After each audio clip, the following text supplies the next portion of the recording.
Assalamualaikum warahmatullahi wabarakatuh. Alhamdulillah, Alhamdulillah. We are blessed to have the time and also the health to continue Iman, inshallah, to continue with the study of the book of Allah subhanahu wa ta'ala. Let's start on the intentions for seeking knowledge and teaching. I intend to seek knowledge and to teach, to benefit myself and to benefit others, to remind myself and to remind others, to profit myself and to profit others. To urge adherence to the book of Allah and the sunnah of Rasulullah sallallahu alaihi wasallam, to invite to guidance and to guide to that which is good, seeking the face of Allah, His pleasure, His cost, and His reward, subhanahu wa ta'ala.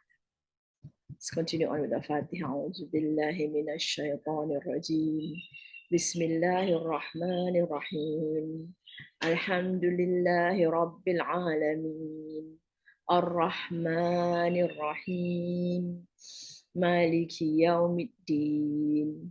إياك نعبد وإياك نستعين اهدنا الصراط المستقيم صراط الذين أنعمت عليهم غير المغضوب عليهم ولا الضالين آمين بسم الله الرحمن الرحيم اللهم نور بالقرآن بصري واشرح به صدري وأطلق به لساني واستعمل به بدني وقوي به جناني وأسرع به فهمي بحولك وقوتك فإنه لا حول ولا قوة إلا بك يا أرحم الراحمين والصلاة والسلام على سيدنا محمد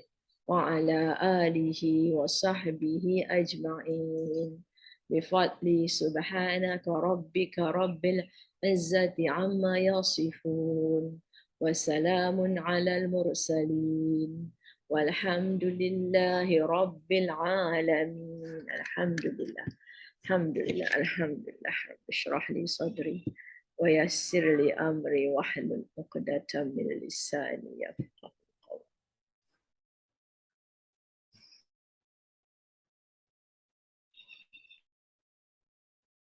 Alhamdulillah, we are still at jaathiah, the kneeling, those who kneel actually. All right, we kept Bismillahirrahmanirrahim, we kept verses 26 to 32. Rasulullah SAW is to tell them that Allah gives life, causes death, and undoubtedly He gathers all on the day of resurrection. So this is the recurrent message is about who Allah is. Allah is the one who gives life and Allah causes death.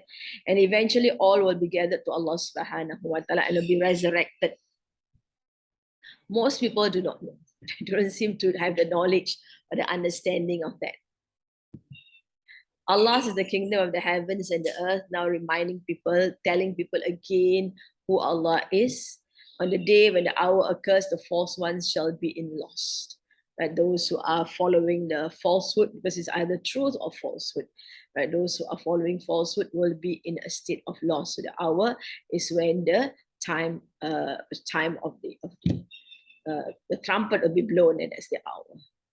Every nation will be seen kneeling down. So this is where the surah gets its name.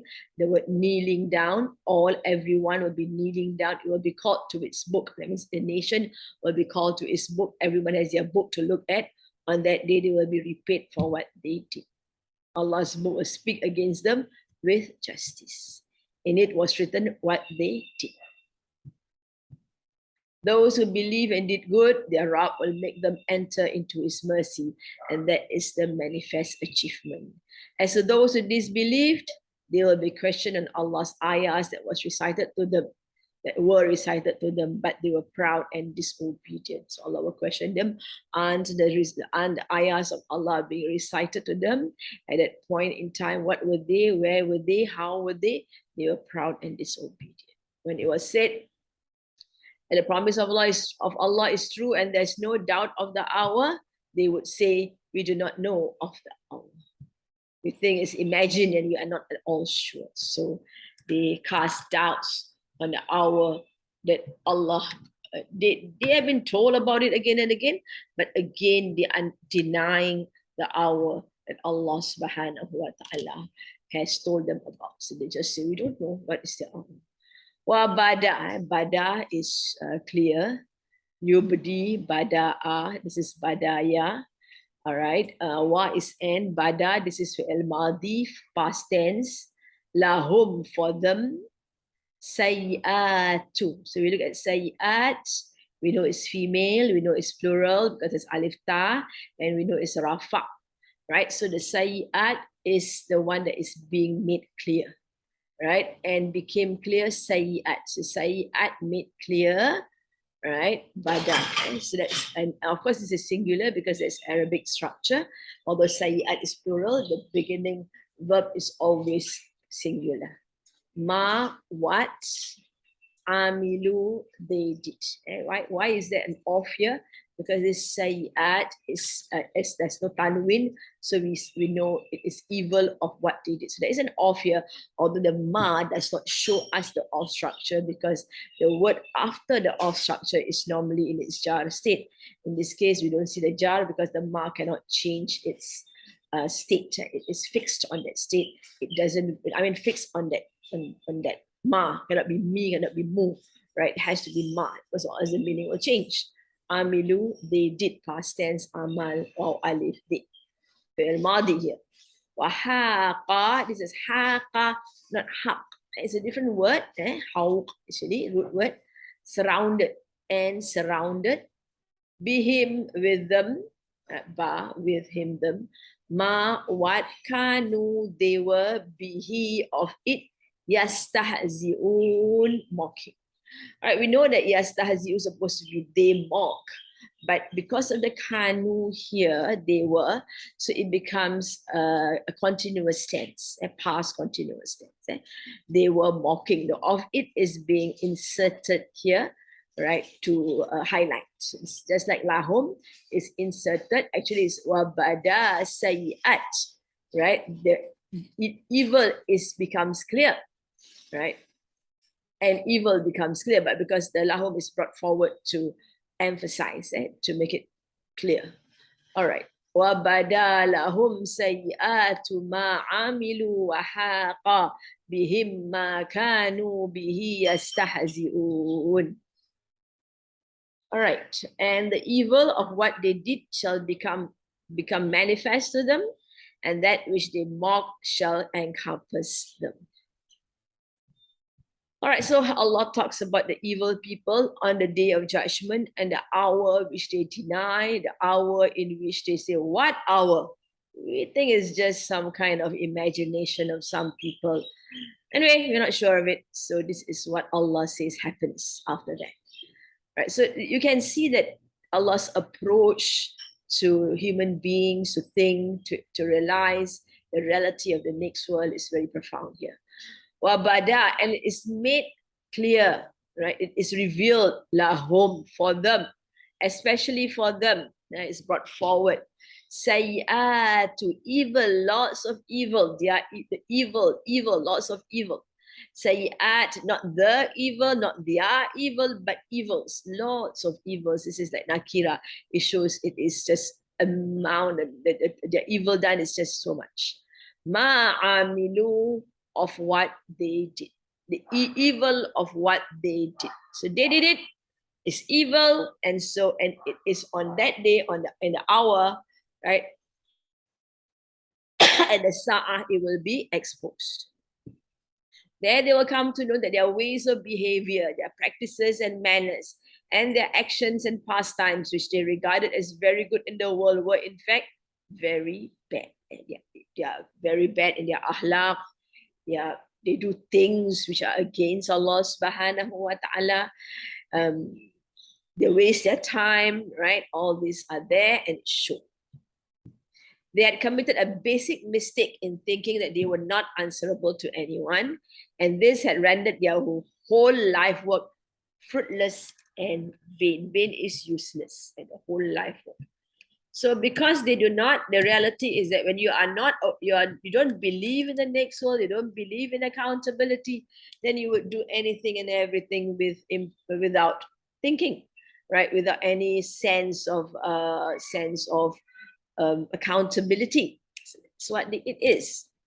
The disbelievers failed to perceive their arrogance against and denial of divine verses, nor did they understand their evil deeds stemming from concupiscence and vain desires. So the things that they do is just to please their desires, to please their ego, right? They are full of arrogance, they are full of themselves, they are full of conceit and all those things that causes them to do evil things. وَحَاقَ بِهِمْ مَا كَانُوا بِهِ يَسْتَهْزِئُونَ, and will surround them with them. They will be surrounded, whatever they were mocking. Of it, mocking. So of it here, right, they were mocking whatever Rasulullah is saying. They were mocking whatever message is given to them. They were mocking here it. No, if we talk about ayahs, it will be ha, right? And then it could be the Quran. Right? The Quran is always a he, right? Because ayah is female and the sa'a is female. So they're mocking the Quran. Haqa bihim, about them, bihim, about them. They are mocks that, like you are, when people, like we see, sometimes we notice, like you hear voices, attacking you. You said this, you said this, you said this, you said this, you said this, you did this, you did this, you did this.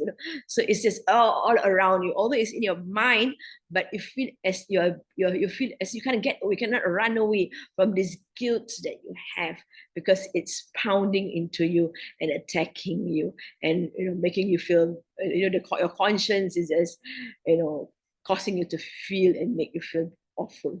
The muddy water of this world covered their eyes and left them deprived of truth, such that they regarded their deeds as desirable, unaware of what would be in store for them, owing to the derision of divine verses. So the derision of divine verses here, of course, as mentioned, it is the derision of the Quran itself. They make fun of the Quran, they deride the Quran, they make fun of the messages in the Quran. They don't want to think, they close their ears whenever the Quran is recited. They shout and scream and make such a racket whenever the Quran was recited. And so they have been blinded by the world, basically. They have been blinded by the world, and they are left them deprived of truth. So they are not blessed with the truth. They can't see the truth. They can't accept the truth, such that they regarded their deeds as desirable, unaware of what would in store. So they see that things as beautiful, as Allah has mentioned.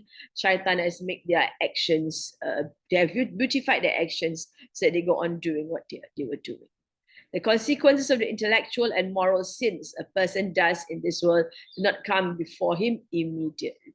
Intellectual sins, right? Sins which he uses his brain, right, to plan, to devise, and moral sins, of course, sins which lack sense of morality.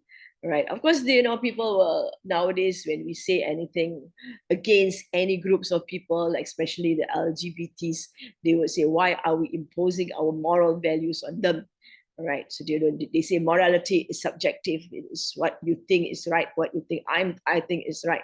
That's up to me what I believe is right. You have no right to impose your morality on us. So basically, for us as Muslims, we take Allah as our sovereign, and we abide by the words of Allah subhanahu wa ta'ala. And we believe in what He says, because we believe He is our God.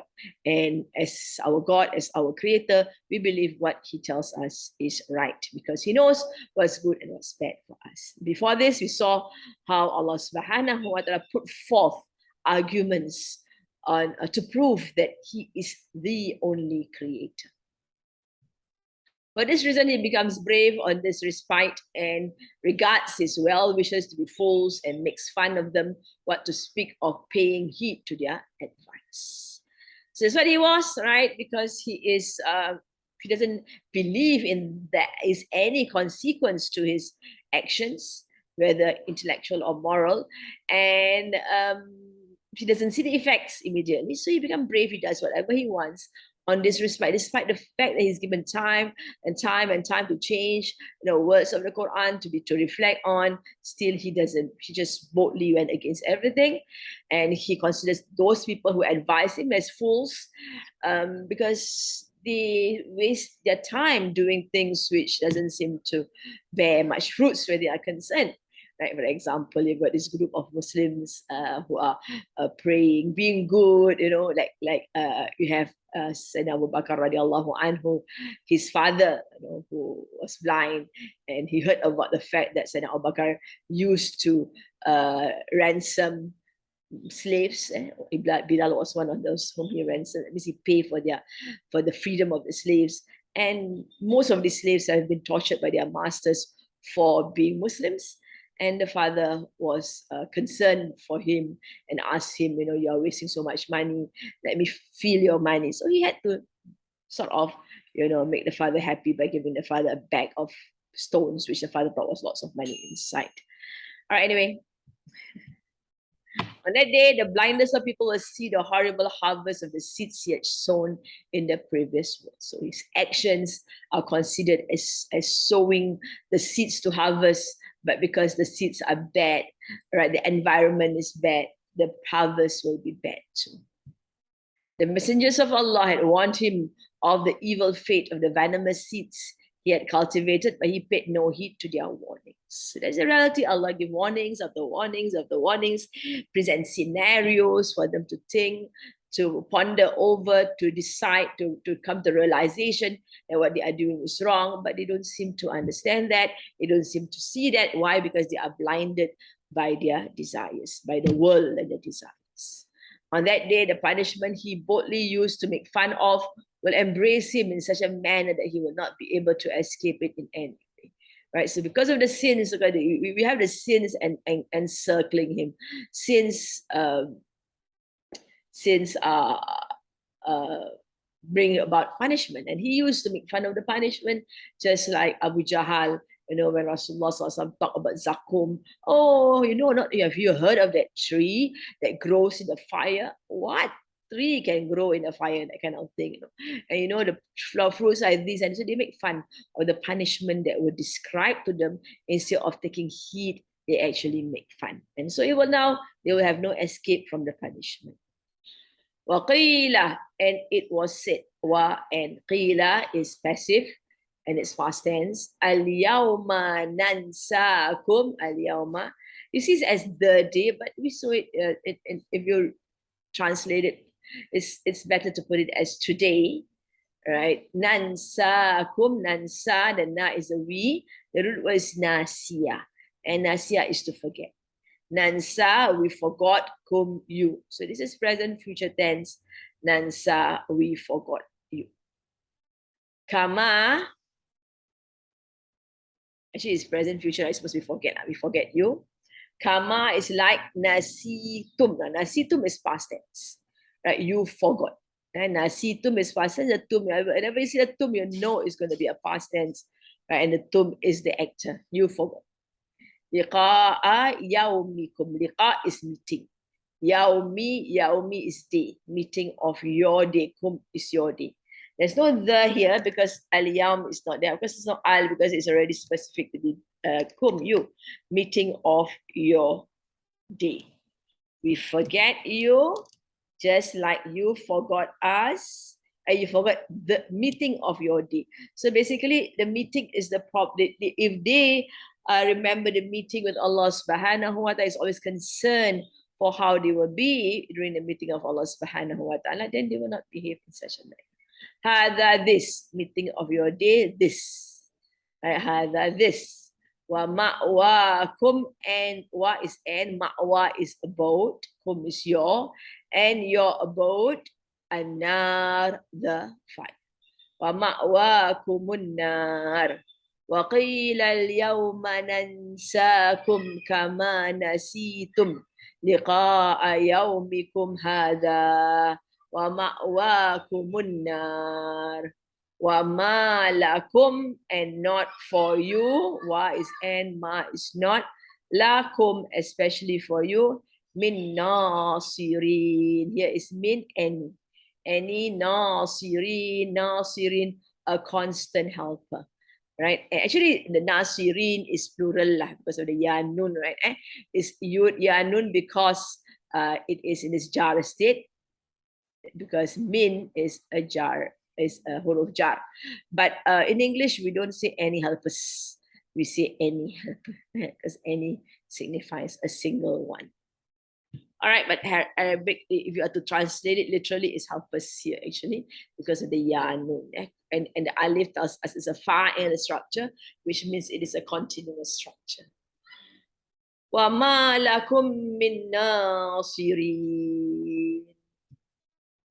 وَقِيلَ الْيَوْمَ نَنْسَاكُمْ كَمَا نَسِيتُمْ لِقَاءَ يَوْمِكُمْ هَذَا. Allah says, and it is said, so we don't know who says it, right? It is said, the angel could have said it, right? They just heard a voice on that day when their sins are exposed to them, when the sins encircle them and they are punished because of the sins that they have committed. It will be said to them, today we forget you.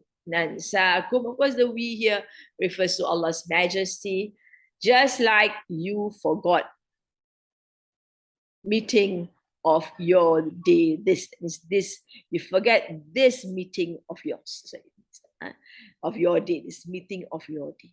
So you forget that you will meet, you live life not ever thinking of your meeting with Allah subhanahu wa ta'ala, as mentioned in the previous verses. They say, what hour? We don't know of any hour. It's just imagination, and we do doubt whatever you are saying. Right, so Allah, because of that, not remembering the hour, those who are always remembering the meeting with Allah subhanahu wa ta'ala would be very careful how they lead their lives. Right, so these are those who didn't. So Allah tells them why Allah forgets them. وَقِيلَ الْيَوْمَ نَنْسَاكُمْ كَمَا نَسِيتُمْ لِقَاءَ يَوْمِكُمْ هَذَا. So this is the day has come, this is the hour, right? You forget this hour of meeting, well, we'll forget you. The verb nasiya here means to ignore. In the very first phase, they would be told that just as in the previous world, they had ignored the warnings of the messengers of Allah and His righteous people and did not pay heed to their calls about being raised up on such a horrible day. In a similar manner, Allah will ignore them on that day. So Allah will not look at them, will not have mercy on them, right? They will be just left. So they are ignored as they ignored the messages of Allah subhanahu wa ta'ala that was sent to them by the messengers to remind them there is resurrection, do good in this world, and you'll be rewarded with good in the next world. In the Sahih, it is reported that Allah subhanahu wa ta'ala will ask some of His slaves on the day of resurrection, some of His slaves. So this is a hadith. We will look at the hadith. Alam uzawijka, did I not give you a partner or give you a spouse? Alam ukrimka, did I not honor you? Alam usakhir laka la khayla wal ibla wa adharta tarasu wa tarba. Have I not given you a spouse, honored you and subjected the camels and horses to you? Have I not allowed you to be a chief and a master? So this is the question that Allah posed to the people, to His slaves. All right, Allah posed to His slave this question.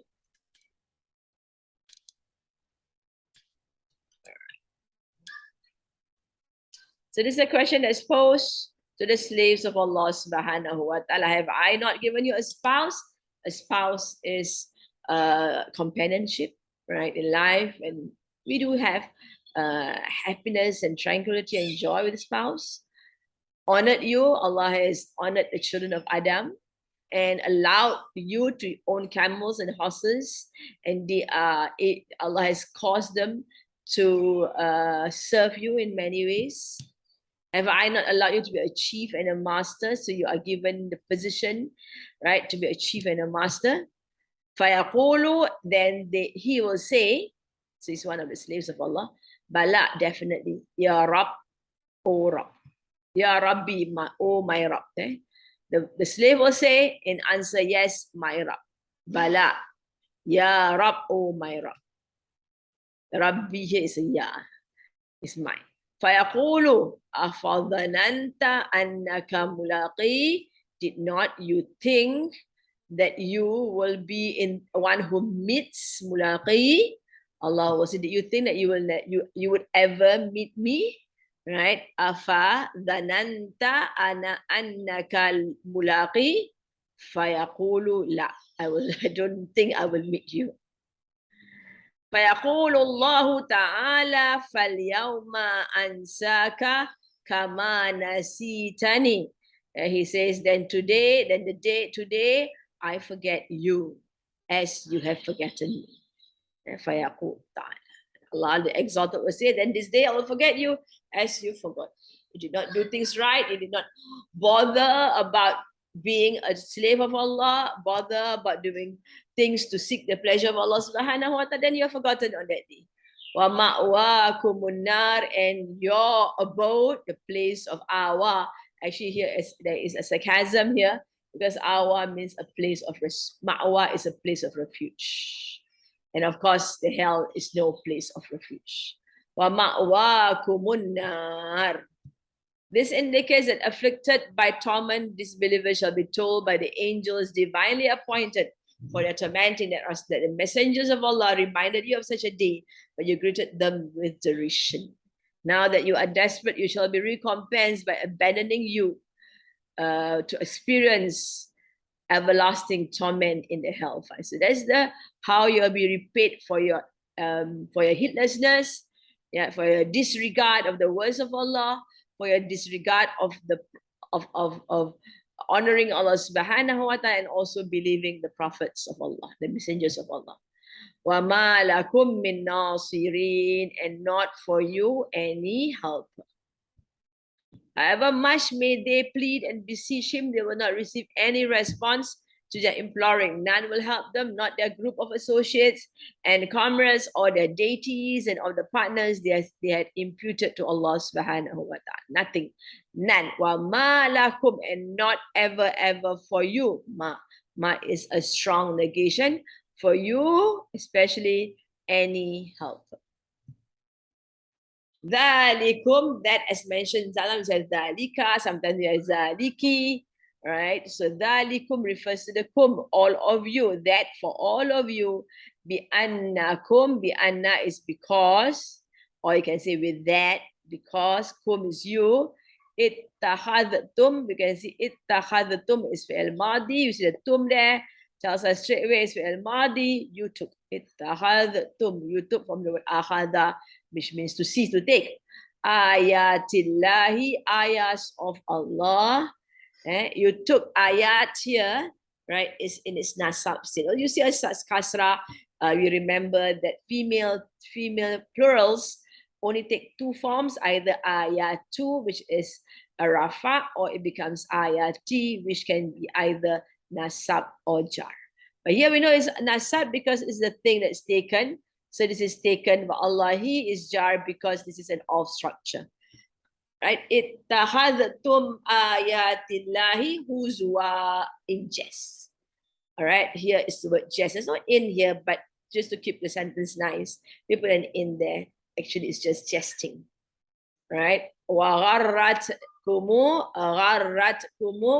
gharra is to be deceived. The ta is a female ta here. What deceive you? Hayatud dunya, right? Hayatud dunya is female. A ta marbuta here is a female structure here, right? Hayatud dunya. So the kum, if it's removed, then wararratil.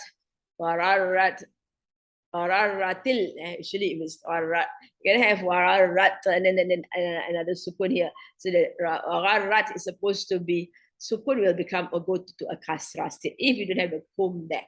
But the kum is to emphasize that and deceived you. You have been deceived by the worldly life. Hayatud dunya. Falyawma, then today, la yukhrajuna, you will be brought out. La, not yukhrajuna minha. Yukhrajuna, they be brought out, not you. Sorry. So ya and waw nun, so it has to be there. Root word is haraj. They be brought out from it. It is the hellfire. Hellfire is considered as a female entity here. ذَلِكُمْ بِأَنَّكُمُ اتَّخَذْتُمْ آيَاتِ اللَّهِ هُزُوًا وَغَرَّتْكُمُ الْحَيَاةُ الدُّنْيَا فَالْيَوْمَ لَا يُخْرَجُونَ مِنْهَا وَلَا هُمْ يُسْتَعْتَبُونَ. And not they, وَلَا هُمْ يُسْتَعْتَبُونَ. Root word is the istar structure, abawa. Right? Yusta'tabun. Bawa is a word that we hardly see. It means make amends or make things correct. Wala, and not they make things correct. All right. This is because you took the communications of Allah for a jest, the ayahs of Allah. Communication is ayahs, because through the ayahs of Allah, Allah communicate with people. For a jest, and the life of this world deceived you. So on that day, they shall not be brought forth from it. That means from the hellfire, out from the hellfire, nor shall they be granted goodwill. Here is granted goodwill means given excuse, right? So that they can leave the hellfire. Now we look at the word yusta'jabun later on, because here the translation says granted goodwill. Dhalikum, so that for you is because the annakum. So that here refers to the punishment that encircle, or the sins that encircle them and choke them for what they have done. Dhalikum, that for you, bi annakum, because you, bi annakum, with that you, ittakhadhtum, you cease, you took ayatillah, the ayahs of Allah, huzwa, in jesting. These people deserve this indifferent attitude from Allah, because when his verses informing them of the last day would be recited out to them, they would make fun of them and would walk away from that place as if they had not heard a thing. So that is the reality of these people. They just they don't want to listen because it's so powerful and so affected the soul so much. Just don't want to. They need to find ways to destroy the credibility of the verses of Allah by making fun of the verses of Allah. Allah explains why it is they are punished, because you telling them, talking to them, that's for you, because you took ayahs of Allah in jest. And life, the worldly life. All right, I don't use it as life of the world, although some translations actually put life of the world, because we can see that this is a sifah wal mawsuf, a descriptive structure. So it's not, if it's life of the world, then it will not be this way. There's no al here. All right, but there's al here, so it is not life of the world, but worldly life. So the world comes later, and this is the life. So worldly life. So, and deceive them, the worldly life. This life fooled you and you were seduced by it, thus becoming among the ultimate losers. Right? You see, you are obsessed with the world, you run after the world, you buy everything for the world, you decorate your house, you do all kinds of things, right? Just to live in this world, which just is a matter of time before you die. Right? You work so hard for the enjoyments of this world, but you forgot to work for the enjoyments of the next world. Even worse is that you make fun of the realities of the next world. So you didn't have time to work for the next world, to find means and measures to work for the next world. They concluded from the affluence and opulence Allah blessed them with in this world, that they were worthy of these favors, and that this prosperity of theirs is an evidence of the fact that there is nothing wrong in their beliefs and deeds. It is always the reality, and Allah has portrayed it in Surah Kafi. Inshallah, we'll be doing Surah Kafi in a few surahs later. Right? Although some of you might have done Surah Kafi, it's good to revise, inshallah.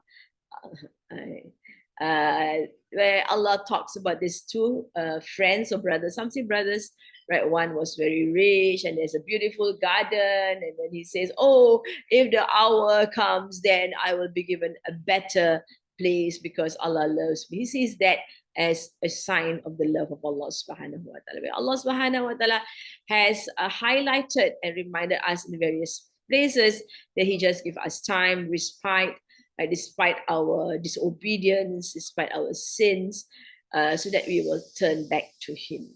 Not many people take the opportunity to turn back to Him and repent. There are those who repent.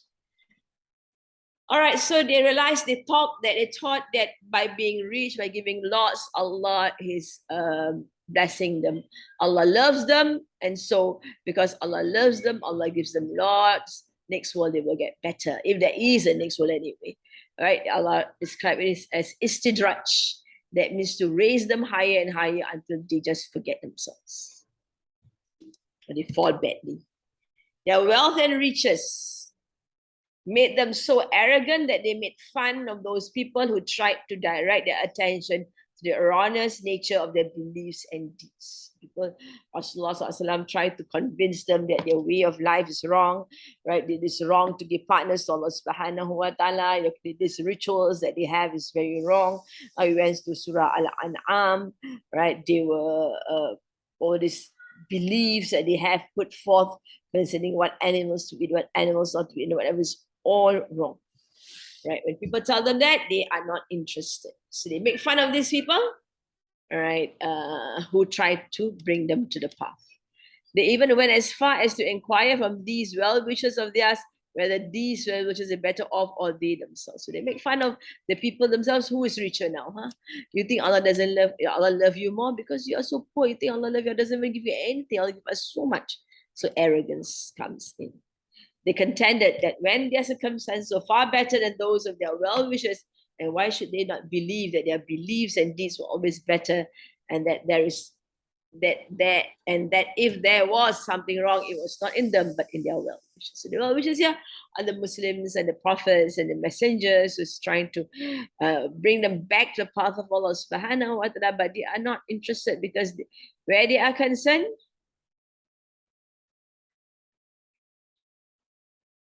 right? Where they are concerned, Allah loves them and gives them lots. فَالْيَوْمَ لَا يُخْرَجُونَ مِنْهَا, and on this day they will not be brought out from it. So we can see that in the previous verse we have you. Right now it's a they because they are already in hell and Allah is not interested to even look at them. فَالْيَوْمَ لَا يُخْرَجُونَ مِنْهَا. So there's a distancing here by change of pronoun from you to they.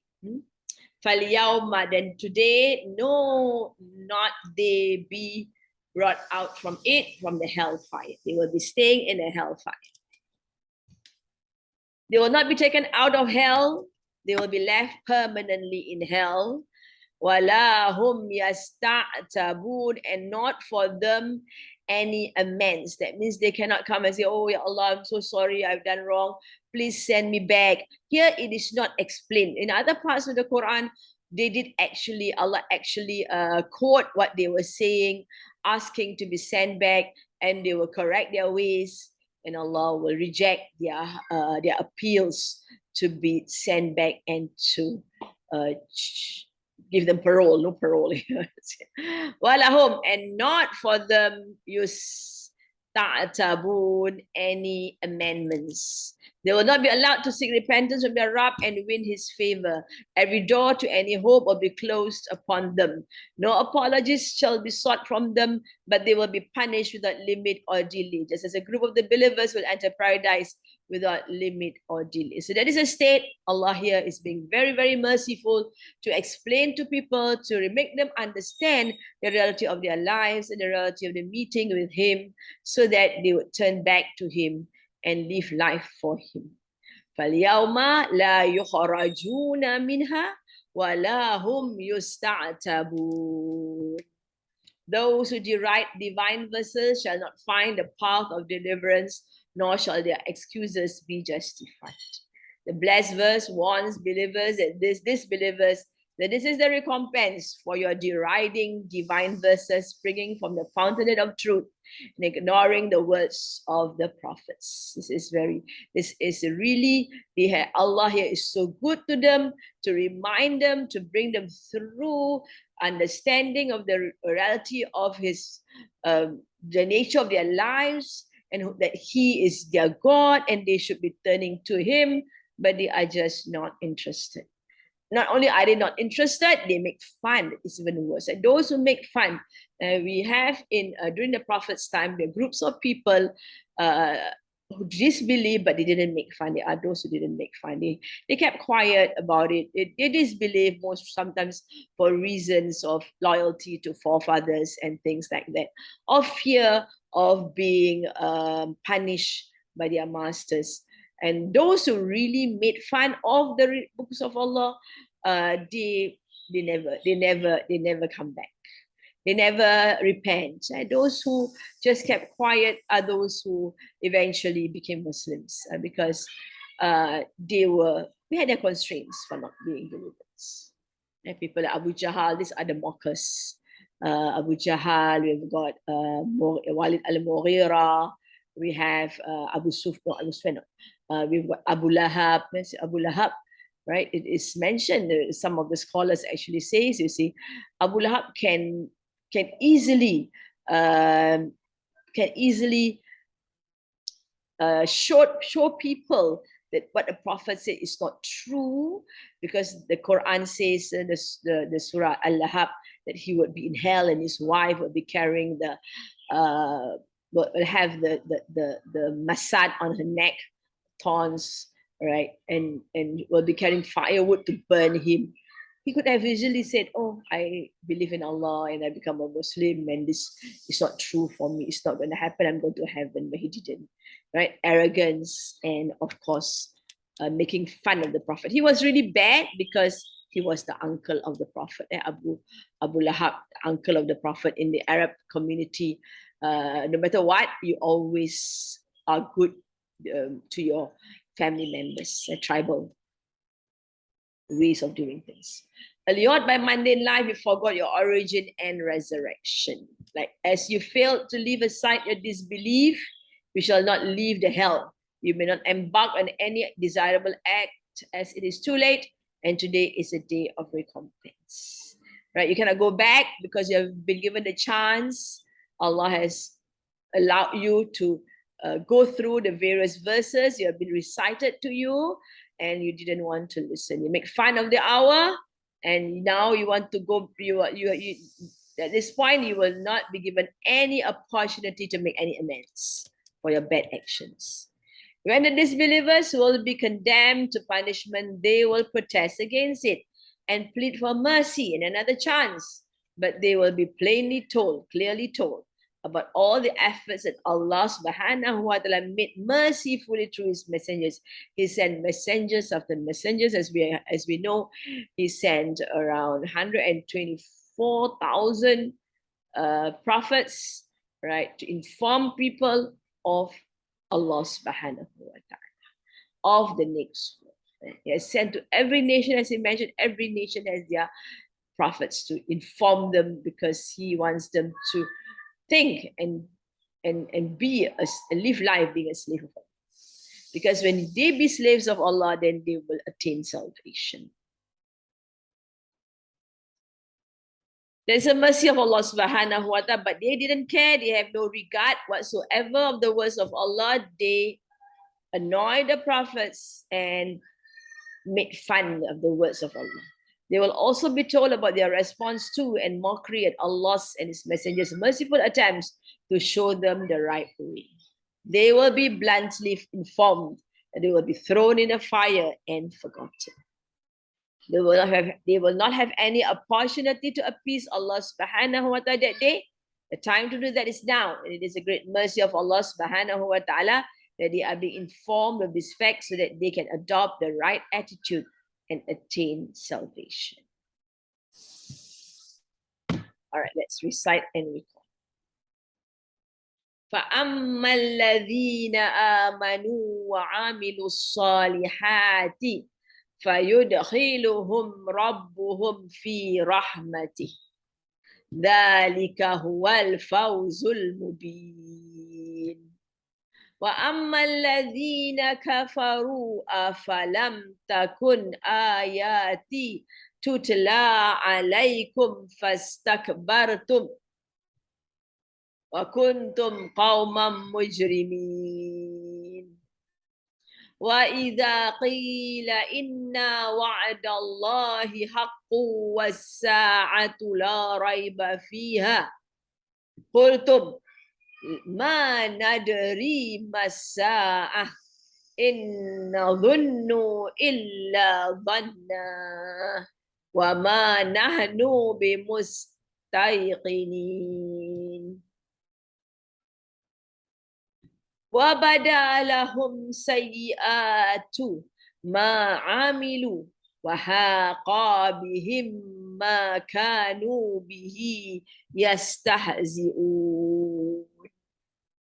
وقيل اليوم ننساكم كما نسيتم لقاء يومكم هذا ومأواكم النار وما لكم من ناصرين ذلكم بأنكم اتخذتم آيات الله هزوا وغرتكم الحياة الدنيا فاليوم لا يخرجون منها ولا هم يستعتبون.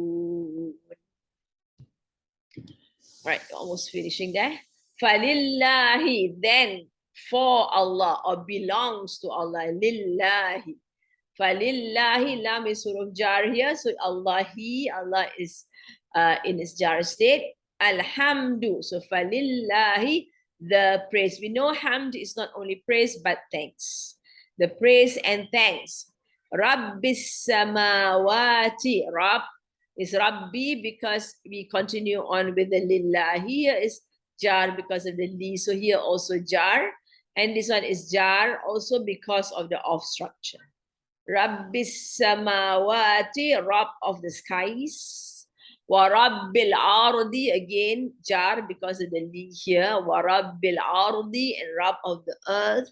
Ardi here is jar because of the off structure here. Wa Rabbil ardi, Rabbil alameen, Rabb of the worlds. Alameen, again jar state. Rabbil alam. It's Rabbi because of the li here. Falillahi alhamdu. Rabbil, so it's describing Allah here. So we have Falillahi alhamdu. Rabbis samawati wa Rabbil ardi wa Rabbil alamin. Here, Falillah. And for Allah, everything, all the praises and thanks is due to Allah. Falillahi alhamdu. We have, Allah has presented the case very, very clearly, very, very profoundly, right? And brought forth lots of arguments. So we need to praise Allah. We need to thank Allah. Who is Allah?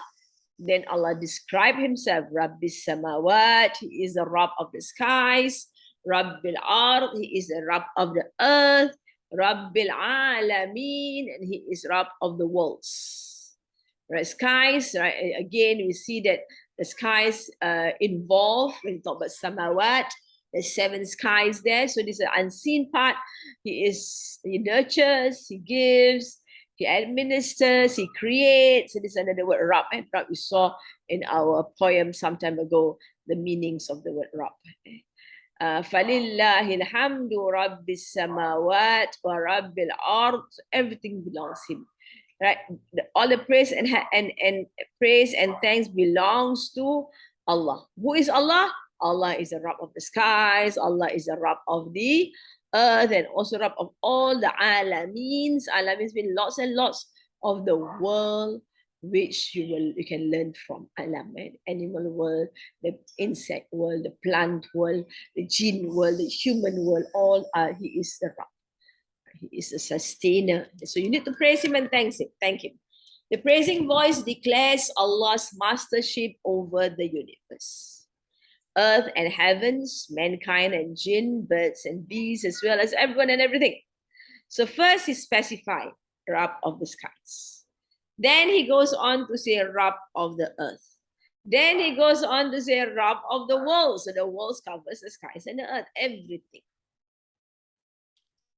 They are all under the care of one Rabb who is totally in control. Praise is he for the care he takes of them, and thank him for the good that he has bestowed on all.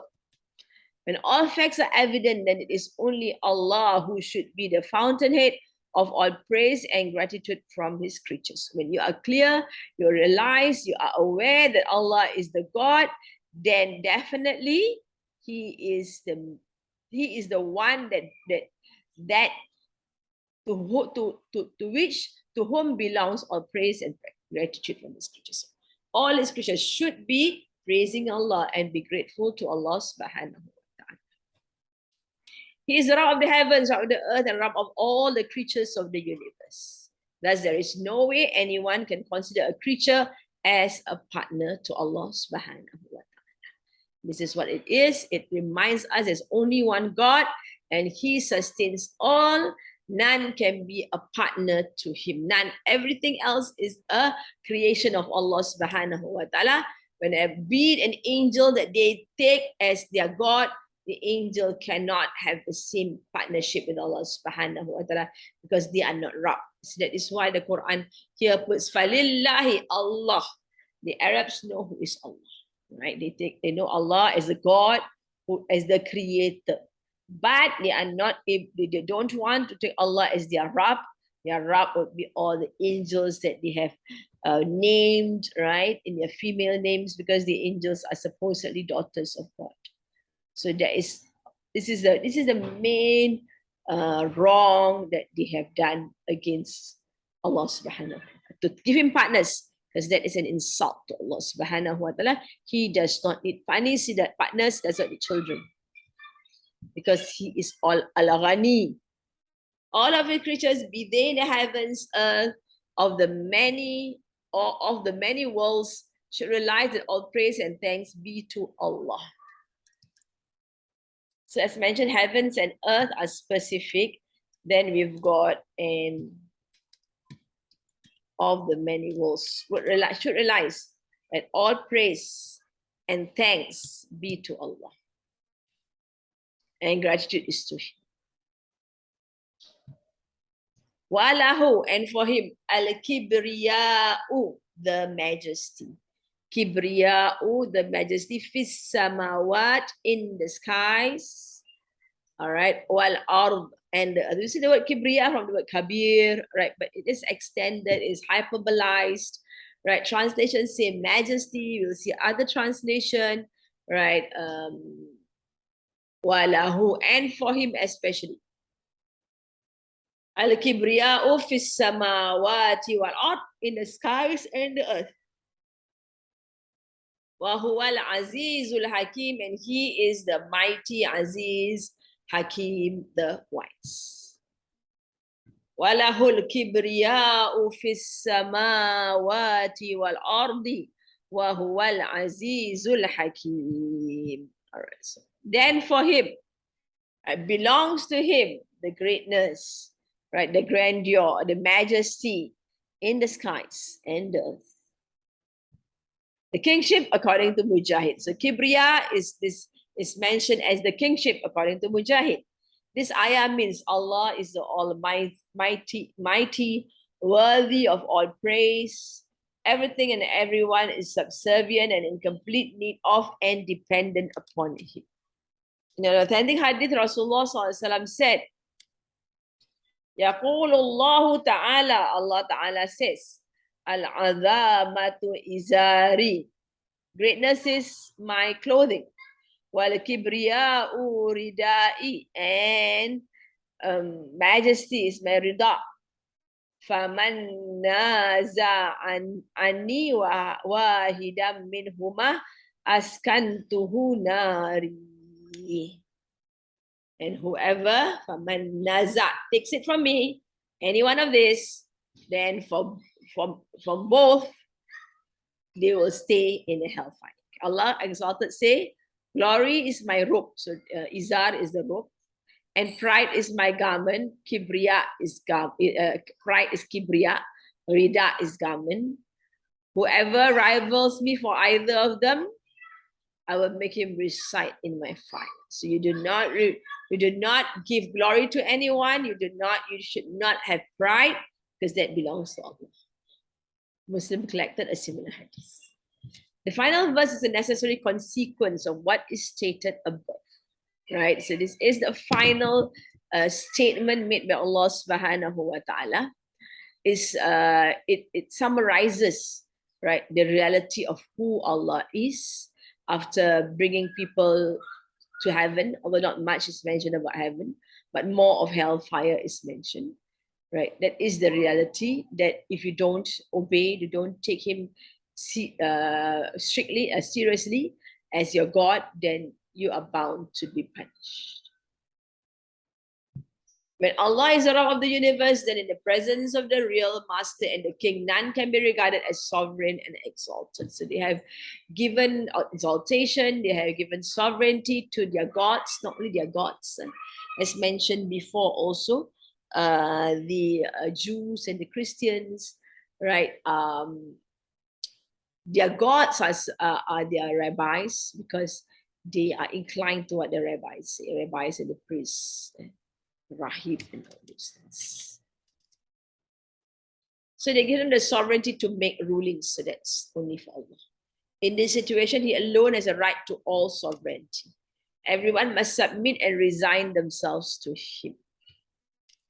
If anyone in his kingdom tries to rise against him, it is as if he challenges his sovereignty, and who does so will necessarily meet his fate. So if anyone tries to go against Allah, it is as if he challenges his sovereignty, as if he is fighting against the kingship of Allah, and he who does so will necessarily meet his fate. That means those who went against Allah, they will bear the consequences of their actions. وَهُوَ الْعَزِيزُ الْحَكِيمُ. Allah ends with saying, he is the Aziz, the powerful, the mighty, and Hakim, the wise. Allah is mighty, he is dominant and powerful. Thus no one can save himself from his grasp. However, he is as wise as well. Thus, if he has given respite to people to rebel, then people should not misconstrue this lenience on his part that they are beyond his grasp. On the contrary, every act of Allah is based on wisdom, and this wisdom will one day manifest itself before everyone. All right, so we see here, Allah always talks about might. He is able to seize and punish and do whatever he wants to do, because he's almighty. No one can overcome his might. No one can fight against him. But he is wise also. Some people have might, but they're not wise. Right? They have power, but they're not wise. But he's wise, and he knows exactly who to let go, who to take back to the next world. It's his choice. It's wise. Generalization following specification indicates generality. That is, the creator of the heavens and the earth is the same as the creator of the worlds, including the mundane world as well as the supernatural worlds of intellects and souls, and the infinite worlds existing between them, whose number is known by the creature, whose master and sovereign are manifest in the heavens and on the earth. Right? So everyone. So it tells us, reminds us that every single one. Only Allah knows their number, but he is the majesty and sovereign. Clearly. He is the omnipotent sovereign who has arranged everything out of wisdom in harmony with the order of God. So everything is done out of his wisdom and his might in creating all these things. The majesty and magnanimity solely belongs to him. So that is the greatness of Allah. Okay, we'll look at the name of Allah, Aziz, the mighty, the strong, dignified, powerful, the eminent. The one who is the most powerful and most cherished. The most powerful and most cherished. So not only is he powerful, but he is also cherished. The victorious one whose strength, glory, and power are overwhelming and cannot be overcome or resisted. So he is the victorious one, right? He is definitely, he can win over anyone. He has strength, glory, and power.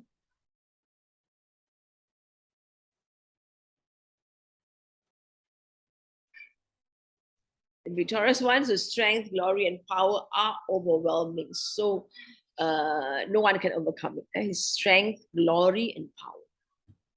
The one whose dignity, majesty, and power are unique. So not only is it about power, it's about dignity. He is very dignified, but he's strong and dignified. Not many people are. Some people are powerful, but they're not dignified people. But this one is dignified. He's got honor. And he's got honor, majesty, and power, unique, precious, and unattainable by mankind. The one whose respectability, so dignified, respectable, noble, are above all others. So there is a lot of meaning in the word might, right? It's not only powerful in that sense, but also being respectable, being of nobility, being of having dignity and majesty. The one who is the ultimate in honor and nobility. So he is the ultimate in honor and nobility. He honors his words, right? And he is noble, definitely, in his attributes. The one who has complete mastery over all creation, the one who overcomes everything, the one who is incomparable and unparalleled, the one who is a cherished source of all strength, power, and potency. It's a cherished source. And all right, now on to Hakim. The most wise, the most judicious. The one who is most knowing, the one who possesses the quality of discrimination between right and wrong, who is free from error or misunderstanding. That means he knows everything. There is no way Allah can be wrong in his judgment. The one who has perfect wisdom, the one whose wisdom turns mankind back from wrongdoing, right? I was reading this book of a man who eventually became a close friend of Allah subhanahu wa ta'ala, how he used to be just a man of the world working for the world, right? His job was to manage the logs on the Atlas Mountains in Morocco. One day, the logs actually slide down and hit him hard on his face, and he lost almost all of his senses. So he was a man who's just not oblivious of God. But after that accident, he vowed to be close to Allah subhanahu wa ta'ala. But he was very, very badly hurt, very badly damaged, his face, his ears, and everything. But he turned to Allah and he became a true slave of Allah subhanahu wa ta'ala. So there's always wisdom. And many people are, Allah knows best the states of people when Allah allows them to come back to the path of Allah subhanahu wa ta'ala. So we leave it to Allah subhanahu wa ta'ala. We do our part in calling them to Allah's message, reminding them of this great message of Allah subhanahu wa ta'ala. But only Allah has the wisdom to decide who to turn back from them. The one who is qualified to judge the worth of all things. So he has a qualification, of course, to judge the worth of all things. The words hakam and hakim both arise from the word hakama. But hakam is a verbal noun which emphasizes the delivery of justice, while al-hakim is a noun which indicates the essential nature of the possessor of wisdom. So hakam is just the delivery of justice, but hakim, right, reminds us of that nature of the possessor of wisdom, dignified, fair and just. All right, let's recite. فَلِلَّهِ الْحَمْدُ رَبِّ السَّمَاوَاتِ وَرَبِّ الْأَرْضِ رَبِّ الْعَالَمِينَ وَلَهُ الْكِبْرِيَاءُ فِي السَّمَاوَاتِ وَالْأَرْضِ وَهُوَ الْعَزِيزُ الْحَكِيمُ. All right, so we completed Surah Jaathiah, Alhamdulillah. Our next surah will be Surah Ahqaf. All right, we will go through the summary of Surah Jaathiah. We had about 6 weeks of Surah Jaathiah. 37 verses altogether.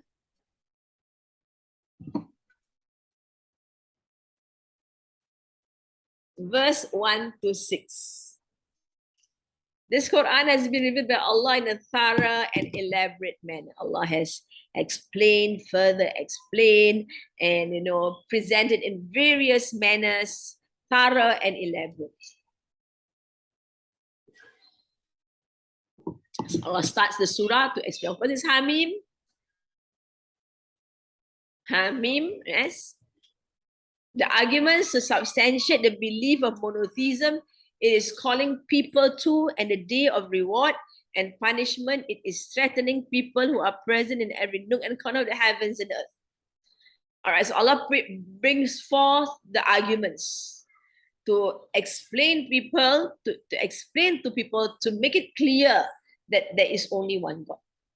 The belief of monotheism, it is calling people to, and the day of reward and punishment, it is threatening people. So to remind people of the day of reward and punishment, and people will all be going to be there to meet Allah subhanahu wa ta'ala, and warning them of this day. Every single person is being warned of the day of resurrection.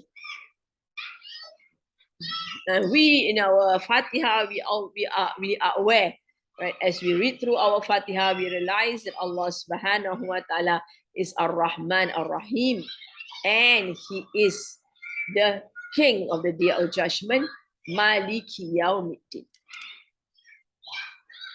The creation of man, the alternation of day and night, the descent of rain, the appearance of His blessings on earth, the movement of the winds, all contain very clear signs of the belief of monotheism and of the hereafter, only if they reflect and are prepared to accept the consequences of this reflection. We saw how Allah brings us through, we have gone through that, right? How Allah created man, how Allah alternate day and night, how Allah brings on the rain, right? And the appearance of this earth as the rain comes, and from the sky, good things from the sky, and the movements of the winds. All these, right, brings people to understand the realities that there is no partnership with Allah subhanahu wa ta'ala. It is these facts which the Quran is presenting. If people are not being able to understand these clear facts, then after them, what is it that they will understand and acknowledge? So if this are so profound, so clear, there is no way you can misunderstand this, then it's brought out in simple terms, in simple terms, because it uses the earth, the sky as examples, so that people will ponder over something which they are familiar with. 7 to 11. The ringleaders of the creed of polytheism who have fabricated a false religion and have become so ardent in blindly supporting it that they are not willing to listen to the words of Allah. They are warned. So the other people that are warned are the chiefs of those people who insist on giving partnership to Allah subhanahu wa ta'ala and creating laws of rules and regulations, right? For a thinking person who really thinks, they can see that through that these rules and regulations are man-made and are just nonsensical. But they are not able, they don't want to admit that they are wrong. They become so ardent in blindly supporting it that they are not willing to listen to the words of Allah, no matter how good and how true it is. When the book of Allah is recited before them, they walk away with such arrogance as if they had heard nothing. So Allah should describe to us this group of people who have got no regard whatsoever when the words of Allah were recited. If they come to realize that anything presented is very potent for the hearts, they start mocking it in order to reduce its influence. At times, the words of the Quran were very, very strong, very powerful, and they cannot accept it, and they start to make fun of it because they just want to they want to continue being in a state of denial of the facts that are presented by the Quran. These people should remember that this display of arrogance will lead them to their doom, and when they will be cast into hell, their treasures and riches which they obtain through illegal means will be of no avail to them, nor will their alleged deities they had fabricated and associated with Allah be of any benefit to them. So this is the reality. Once you are in hell, nothing helps you except nothing is there to help you except Allah subhanahu wa ta'ala. All right, next set, 12 to 15. Some arguments in support of monotheism are presented in the new style, and Muslims are urged to show patience and perseverance. They should not the slightest care about the nonsensical talk of the idolaters, should not have the slightest care. They should not take the slightest care. Well, the idolaters talks and they make fun and they laugh and they mock, and it's not easy.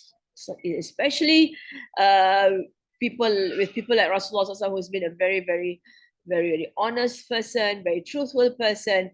To be called a liar is not easy to accept. But that's the reality. They say all kinds of nonsense, and the Muslims are told to just hold themselves.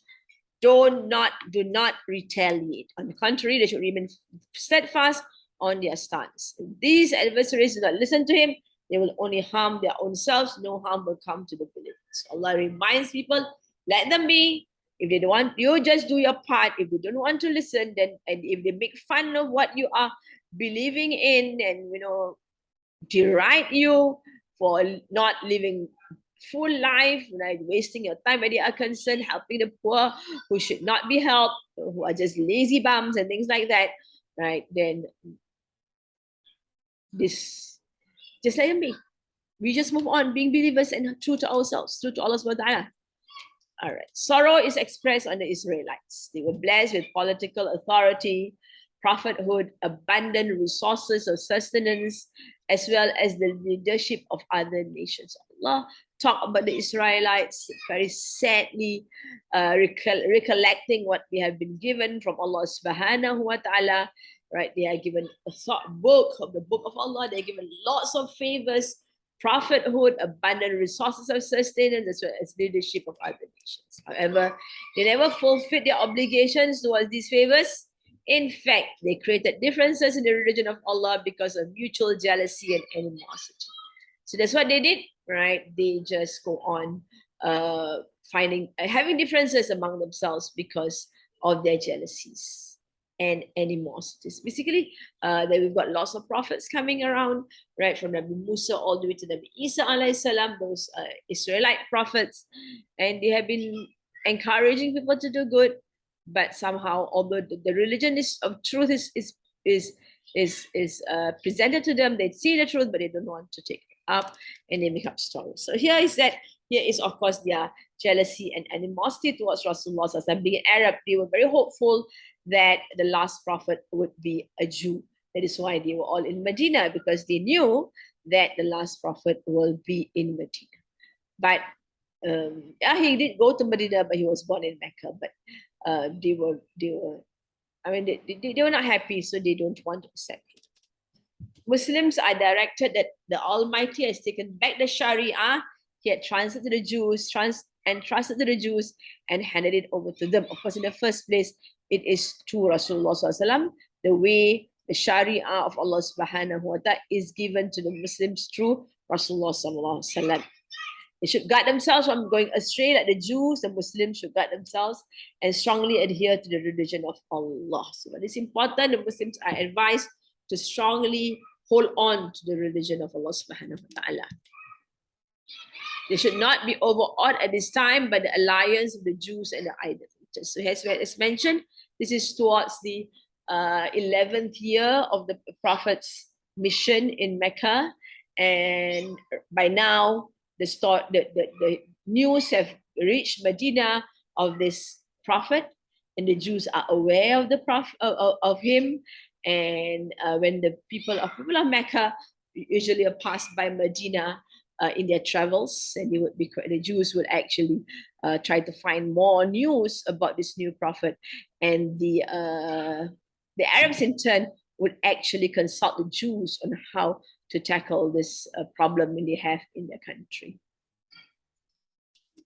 So they formed alliances, and Rasulullah was very disappointed actually, because he was hoping the Jews, being people of the book, they would support him, if not be Muslims.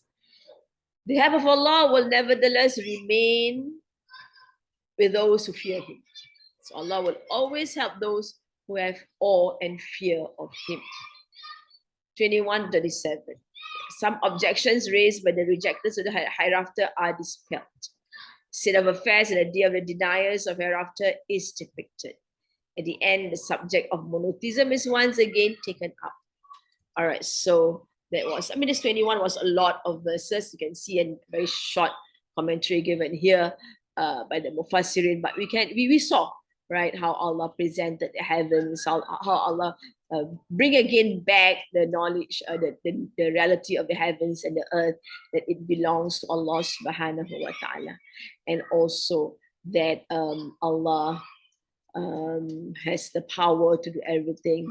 And we saw how the disbelievers make fun again of the day of resurrection and the hour. So it's always that, right? And presented in a much more stronger form. All right, so that's the end of our Surah Ahqaf. We will stop the